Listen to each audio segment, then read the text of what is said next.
साथियों, Uttar Pradesh metro rail corporation में अलग अलग पदों के लिए आवेदन चालू हो चुके हैं। यह आवेदन पूरी तरह से ऑनलाइन है और हम आज आपको बताएंगे कि कैसे आप अच्छे से सही तरीके से आवेदन कर सकते हैं। सबसे पहले हम UPMRC डालकर यह वेबसाइट ओपन करेंगे। उसके बाद में न्यू रजिस्ट्रेशन पे कुछ इस तरह का पेज ओपन होगा नए रजिस्ट्रेशन के लिए, और नए रजिस्ट्रेशन के नीचे ही हमें लॉगिन करने के लिए जिन लोगों ने पहले रजिस्टर कर लिया है उनके लिए ऑप्शन आता है। तो सबसे पहले कैंडिडेट नेम आएगा आपका, उसके बाद मोबाइल नंबर। ये 10th के सर्टिफिकेट के हिसाब से ही आपकी डिटेल्स फिल होनी चाहिए इसमें। मोबाइल नंबर हो गया, कन्फर्म मोबाइल नंबर,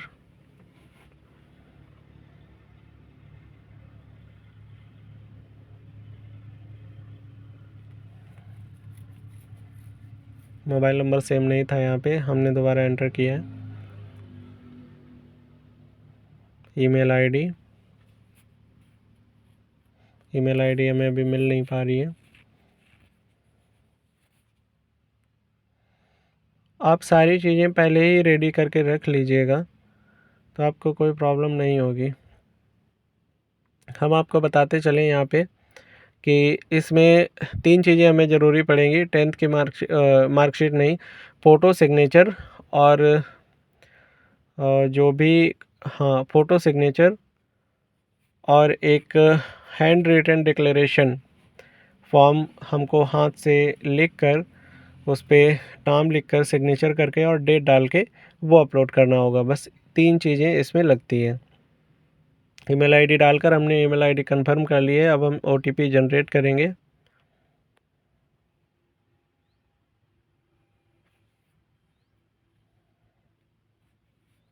कैप्चा डाल के वेरीफाई करेंगे।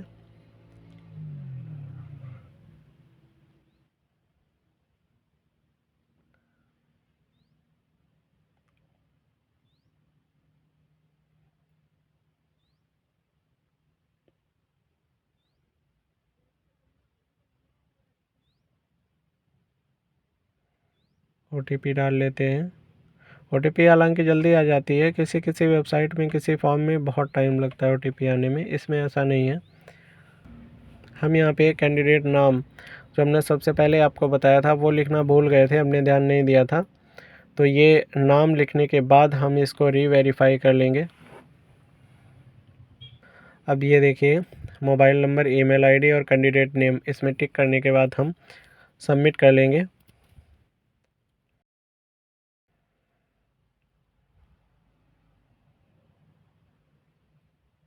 पासवर्ड सेव करना है तो सेव कर लीजिए।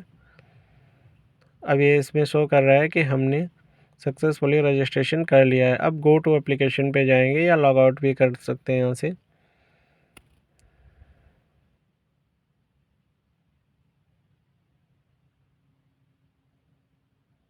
ये कुछ इंस्ट्रक्शंस हैं जो दी गई हुई हैं, इसको क्लोज करके आप प्रोसीड करिए।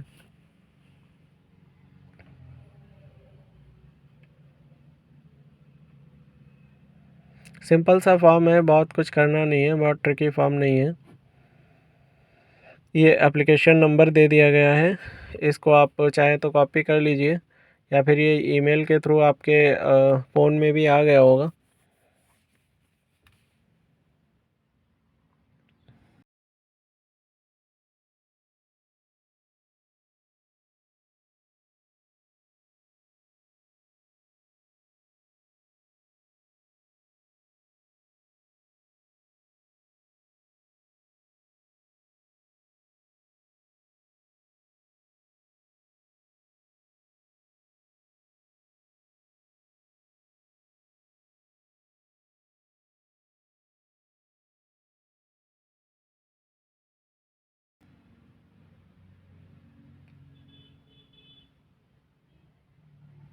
नीचे जो बॉक्स आपको दिख रहा है नेचर ऑफ पोस्ट, इसमें 2 तरीके की पोस्ट है, एक एग्जीक्यूटिव और एक नॉन एग्जीक्यूटिव। एग्जीक्यूटिव में असिस्टेंट मैनेजर के लिए अलग अलग ट्रेड में वैकेंसी निकाली गई है। तो इसमें जो भी आपकी एलिजिबिलिटी क्राइटेरिया के हिसाब से आप फिट हो जिसमें, आप उसमें अप्लाई कर सकते हैं।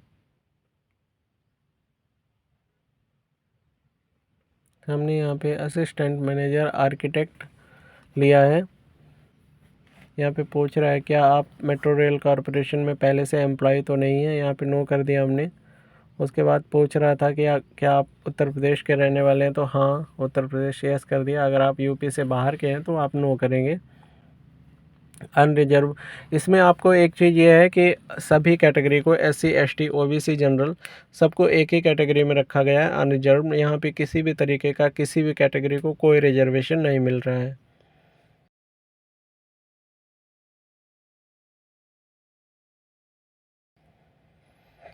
अब उसके बाद में हम सबमिट कर लेंगे।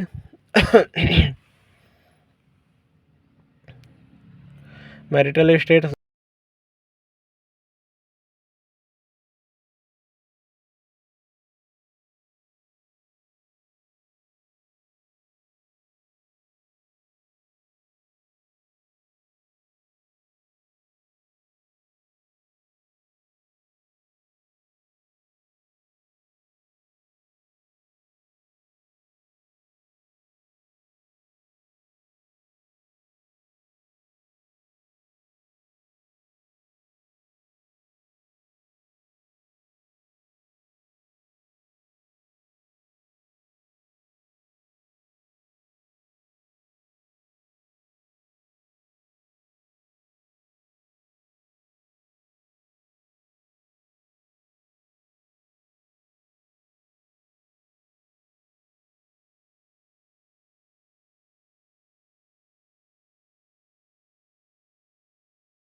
मेरा हाथ जोड़कर आपसे निवेदन है कि हमारे चैनल को सब्सक्राइब कर लीजिएगा, वीडियो को लाइक ज़रूर कर दीजिए और आपके जो भी जानने वाले हैं उनको शेयर ज़रूर कर दीजिएगा। जो भी फॉर्म फिल करना चाह रहे हैं उनको आप ज़रूर शेयर कर दीजिएगा ताकि उनकी थोड़ी सी हेल्प हो सके।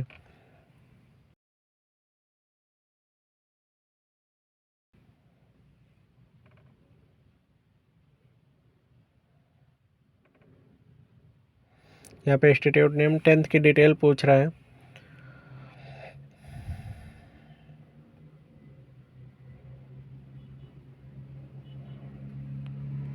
आपने यूपी बोर्ड से किया है तो आप यूपी बोर्ड फिल करिएगा इसमें, और जिस ईयर में पास किया है वो ईयर। उसके बाद में institute name, subject of combination, 10th का कोई पर्टिकुलर सब्जेक्ट नहीं होते हैं, आप साइंस भी लिख सकते हैं।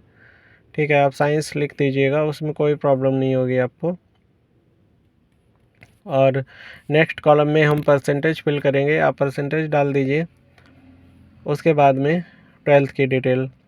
यहाँ पे एक जानकारी हम आपको और बता देते हैं कि जो फ़ोटो आपकी इसमें अपलोड करनी रहेगी आपको, वो 50 से 30 केबी के बीच की होनी चाहिए, और सिग्नेचर जो आपके हैं वो 10 से 30 केबी के होने चाहिए। फ़ोटो का जो साइज़ है वो 50 से 80 केबी का होना चाहिए।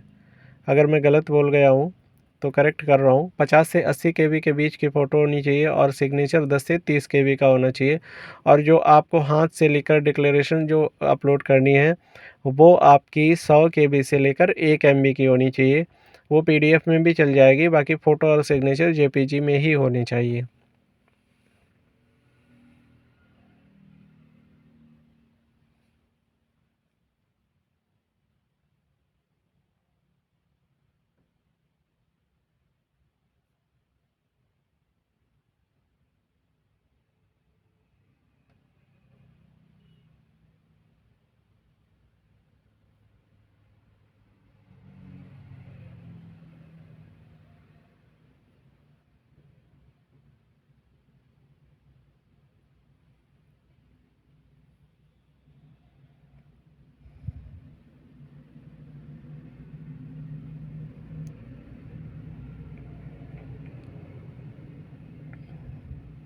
12th की भी डिटेल हमने फिल कर ली है। अभी देखिए यहाँ पे हमने असिस्टेंट मैनेजर में बी आर्क सेलेक्ट किया था, आर्किटेक्ट सेलेक्ट किया था। इसके लिए जो क्वालिफ़िकेशन चाहिए होती है वो बी आर्क होती है। तो ये यहाँ पे हमारी जो है हमें सबमिट करनी होगी। और एक चीज़ और बता दें यहाँ पे कि 60% से कम अगर मार्क्स होंगे आपके तो आप इसमें अप्लाई नहीं कर पाएंगे। 60% से एबव मार्क होने चाहिए।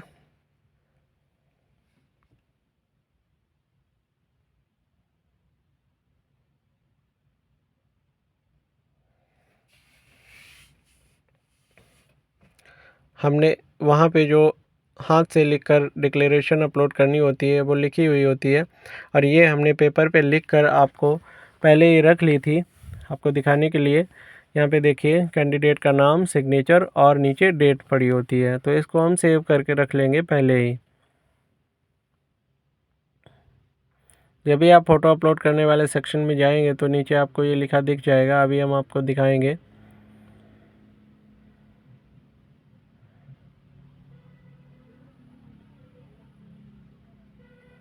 सेट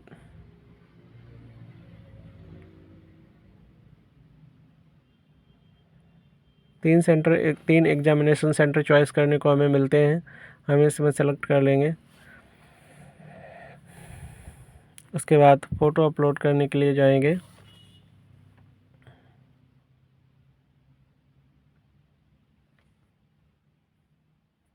फिर से हम बता दें आपको, फ़ोटो 50 से 30 केबी के बीच 50 से 80 केबी के बीच की होनी चाहिए।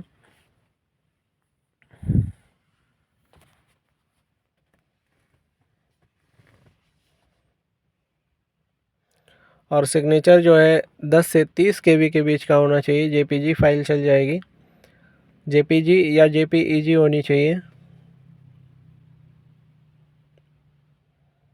यहाँ से हमने सेलेक्ट कर लिया, हम फ़ोटो को सेलेक्ट करेंगे, ये हमने सेलेक्ट कर लिया है।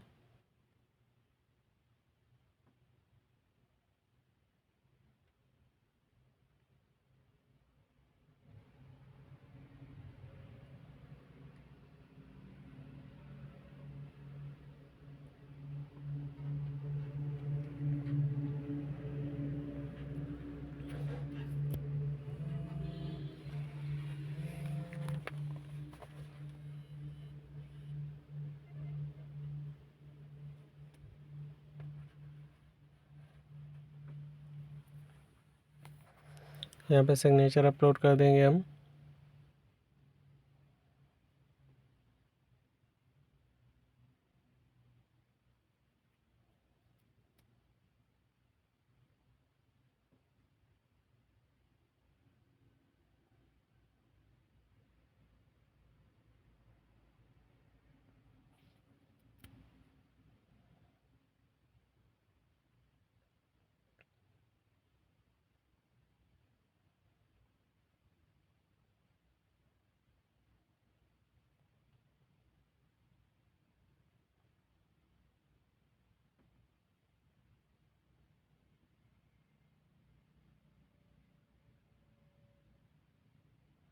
सिग्नेचर हमारे 10 केबी से कम के थे, इसलिए हमने इनको पहले एडिट किया। उसके बाद में हमारा साइज़ ज़्यादा हो गया तो हमने उसको कम भी किया।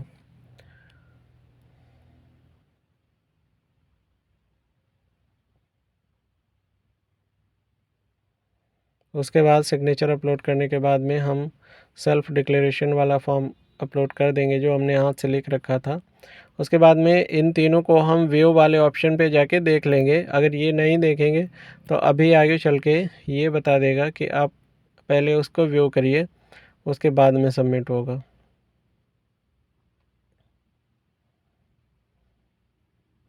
चलिए अब हम इनको ओपन करके देख लेते हैं एक बार, कंफर्म करने के लिए दिया गया है ये, ठीक है। इसके बाद में अब सबमिट हो जाएगा। ये हमारा सबमिट हो, कैप्चा डालकर इसको सबमिट करेंगे।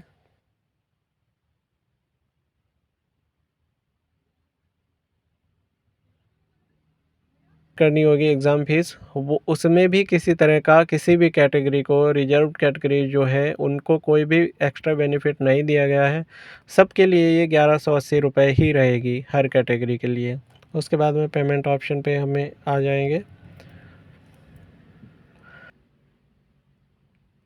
हम पेमेंट कर लेंगे। आप डेबिट कार्ड या नेट बैंकिंग या यूपीआई किसी से भी पेमेंट कर सकते हैं।